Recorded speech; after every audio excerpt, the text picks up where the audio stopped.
The name of this game is Slash and Go Seek, but there are only so many places you can hide. The slasher movie selected for this Halloween mixer is Madhouse, and this one's gonna take a bite out of your senses. Gotcha.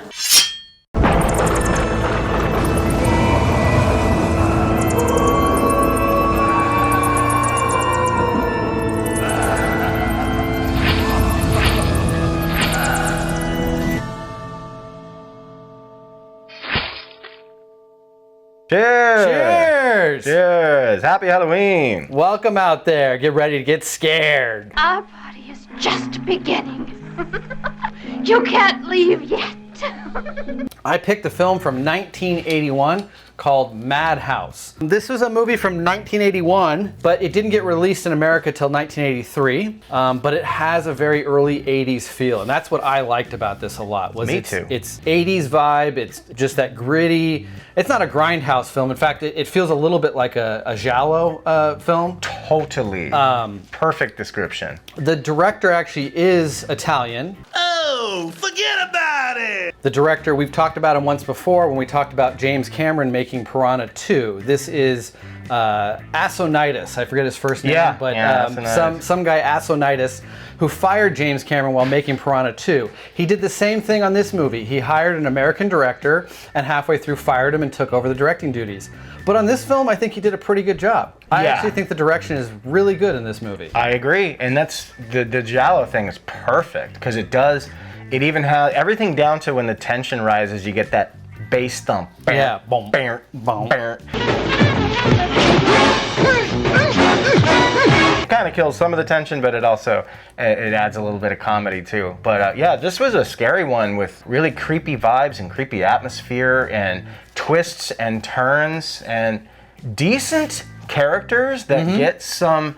Like the boyfriend, for instance, they really spend time on his character, so you're like, oh, he's not going to make it. Yeah, Dennis Farina. Dennis Farina's mustache does a great job in this movie. Yeah, I took his mustache. They say the fucking smog is the fucking reason you have such beautiful fucking sunsets. The leads, the main actress, she's really good and has some really great dramatic moments in the film. A lot of the other characters, I think the side characters are a lot of fun, but they're pretty much over the top. The priest, the landlady, the handyman, the blonde friend. The handyman was obnoxious. Yeah, they're all a bit over the top, but they fill their roles well, and the scenes that they're involved in, whether it's being stalked by a mad killer or whatever, they worked well in those scenes, and those scenes were still really intense. A woman who has a haunted past with a twin sister. And the twin sister was, I guess it'd be too light to call her a bully. She was horrible. On our birthdays, she had this special ceremony.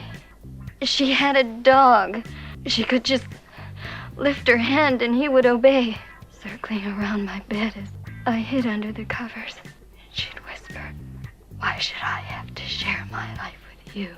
She just hated the fact that she had another that was like her. Yeah. She wanted to be alone.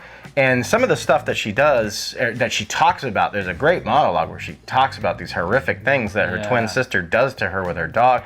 The evil twin sister sort of resurfaces with some sort of like psoriasis or something, or some kind of skin problem. Yeah, and it really worries our heroine. She had got away from her abusive sister when her mother died.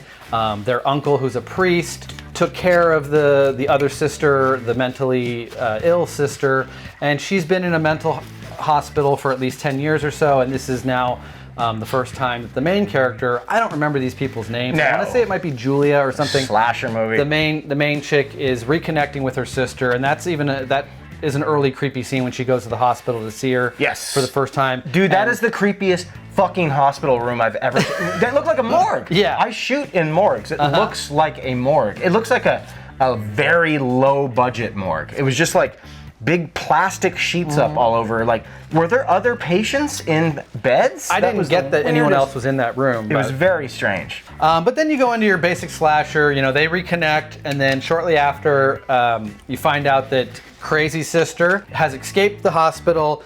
People around our main character, the other sister, start dying in a slasher way. And that pretty much just takes us to our twists and turn reveals at the end of the movie. Well, and it all takes place in this really sort of like a brownstone, like Victorian quadplex. Like there's like 4 or 5 units in it, and it's some of the really creepy stuff in the movie is the way you don't really know the geography or the layout of it. And that's what I appreciate so much about this movie is it has that atmospheric creepiness to the look of everything. Yeah, the cinematography really stands out as one of the best parts of this movie. I think the lighting and the color, the use of color in the movie, that's another thing that for me stood out to make it kind of giallo. It has a lot of colorful stuff, but then a lot of, really dark stuff with one kind of deep focus scenes and stuff. I just think everything is shot beautifully and framed really well in this movie for a low budget slasher of the early 80s. Now this movie's got some great creepy kills.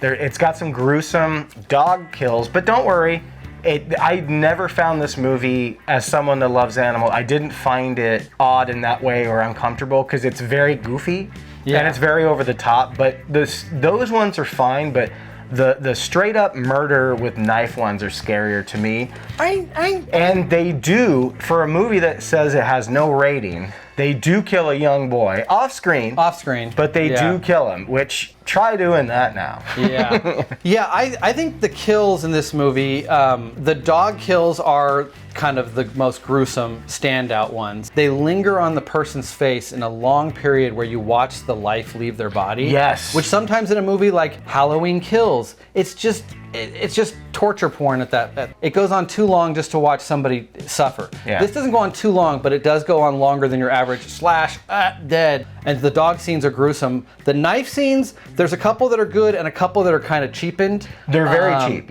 But even in one of the ones that's kind of cheapened, which is the landlady, you still get kind of a cool little giallo moment with like the way the color is, and she's kind of obscured by this colorful. That whole scene of him kind of stalking her and playing with her and knowing where she was going to go was so frightening. Like just thinking about her. And everyone in this movie is really stupid.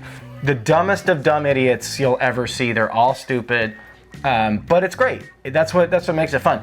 The dog dying and cracking through the door I was laughing out loud because it's a puppet. The dog doing his best Jack Torrance. It looked like it was literally Jack Torrance, but it looked like Triumph the Insult Comic Dog coming through. Yes. For me to poop on. And often you see the puppet, being used in these scenes, whether it's ripping the person's throat out or the dog having a drill drilled into its head. If you don't like puppet cruelty, then you won't like this movie because there is a big drill that gets drilled into a dog puppet's head. Well, what did you think of Uncle Priest character?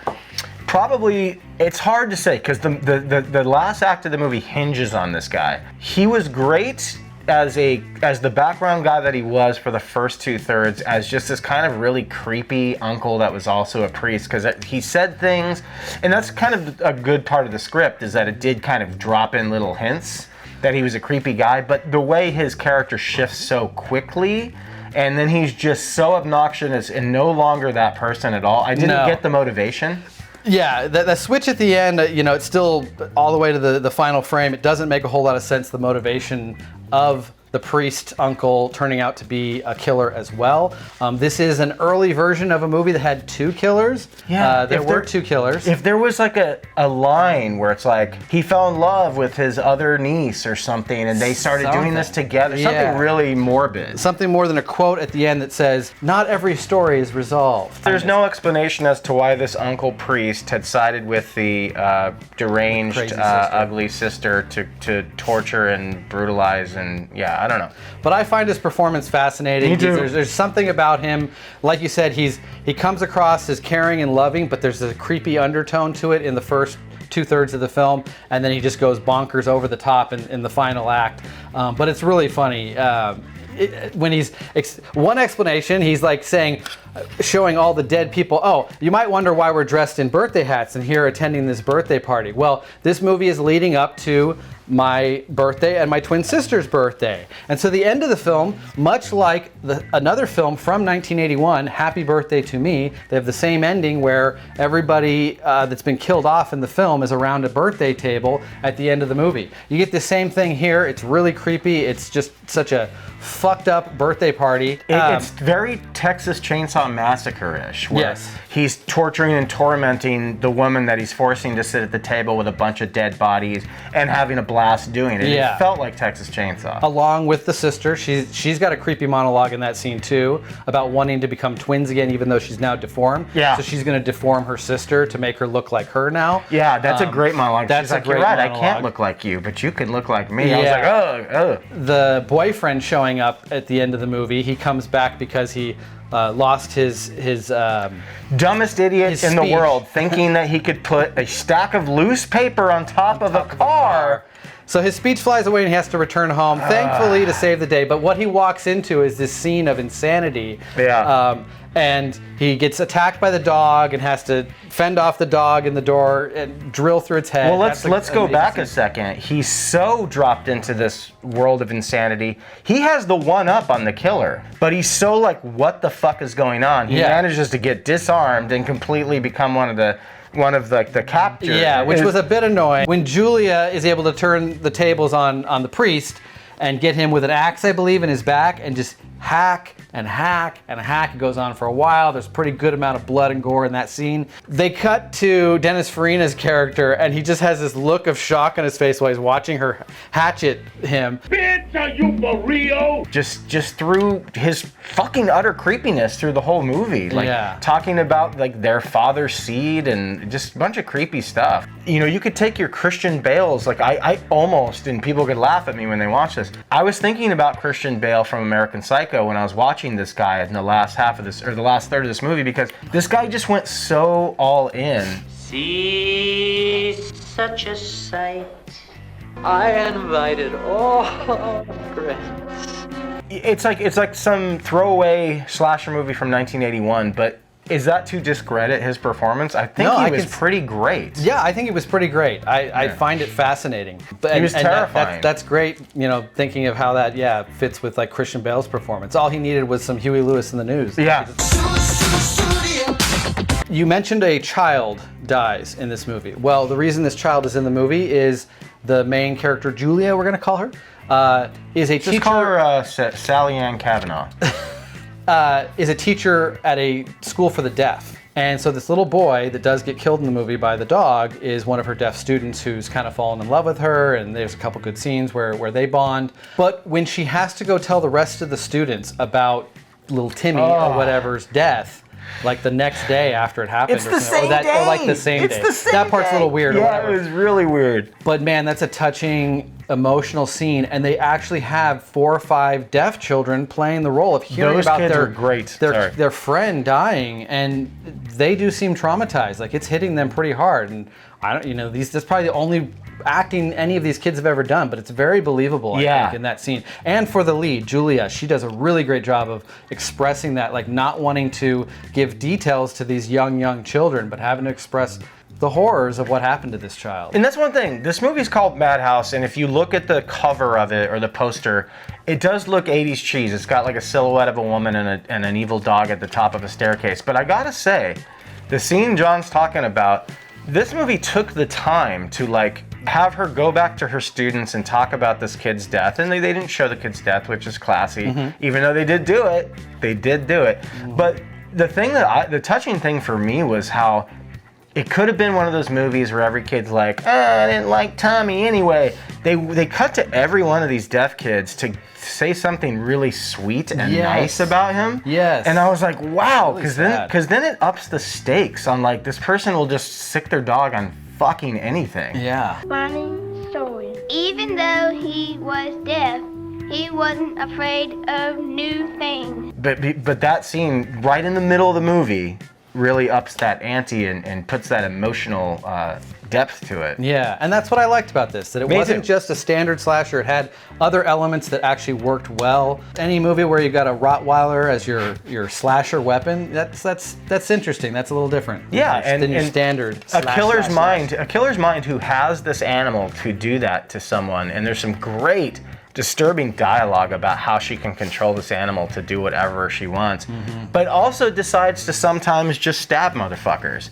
She's a crazy bitch. There's a ton of like psycho imagery in this movie, just done with different lighting and different techniques, but fun movie. I am so glad John selected Slasher and found this one, and we both really liked it. That's always a great start to the Halloween season. For and sure. The mixer. All right, well now it's time to sing Happy Birthday to me. Happy birthday to me.